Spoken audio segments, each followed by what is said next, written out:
अस्सलाम वालेकुम स्टूडेंट्स। आज का हमारा सबक है स्काउटिंग। स्काउटिंग दुनिया भर के नौजवानों की तंजीमों में से एक अहम तंजीम है। इस तंजीम का मकसद है कि नौजवान अपनी ज़हनी, जिस्मानी और रूहानी सलाहियतों के ज़रिए से मुआशरे में तामीरी किरदार अदा कर सकें। स्काउटिंग के बानी बरतानवी फ़ौज के एक लेफ्टिनेंट जनरल रॉबर्ट बेडन पाल थे।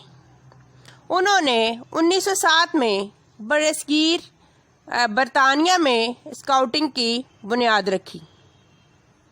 उन्होंने लड़कों के लिए स्काउटिंग नामी किताब भी लिखी और इसमें स्काउटिंग की ज़रूरतों, अहमियत और मकासद की भी वजाहत की गई। हिंदुस्तान में 1909 में स्काउटिंग को मुतारफ़ करवाया गया। क़याम पाकिस्तान के बाद यहाँ भी स्काउटिंग फ़आल किरदार अदा करती रही है। एक अंदाज़े के मुताबिक पाकिस्तान की कुल आबादी 5.3% का हिस्सा स्काउटिंग से वाबस्ता है। स्काउटों को उनकी उम्र के लिहाज से 3 हिस्सों में तकसीम किया गया है। कब, जो इसकी पहली किस्म है उसे कहते हैं कब।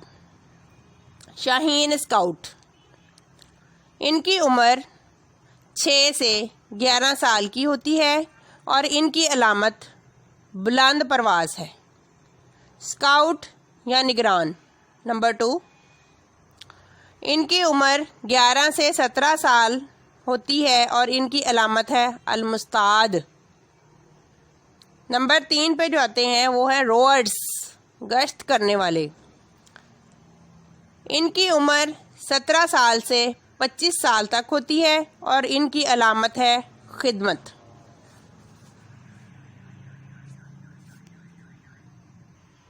जो कोई फ़र्द स्काउटिंग का मेंबर बनता है तो उससे मंदरजा झैल ओहद लिया जाता है। उसका ये अहद या वादा उसके लिए निभाना बहुत ज़रूरी होता है। वो कहता है कि मैं वादा करता हूँ कि अल्लाह ताला मोहम्मद सल्लल्लाहु अलैहि वसल्लम और पाकिस्तान के आयद करदा फ़राइज़ की अदाई और दूसरों की मदद और स्काउट कवानीन की पाबंदी के लिए अपनी पूरी कोशिश करूँगा। स्काउटों को तरबियत के लिए दूर दराज के मकामात पर लेकर जाया जाता है। यहाँ उन्हें मुख्तलिफ़ महारतों की तरबियत दी जाती है। इनमें ज़ख्मियों की मरहम पट्टी करना, फ़ौरी तिब्बी इमदाद फराहम करना,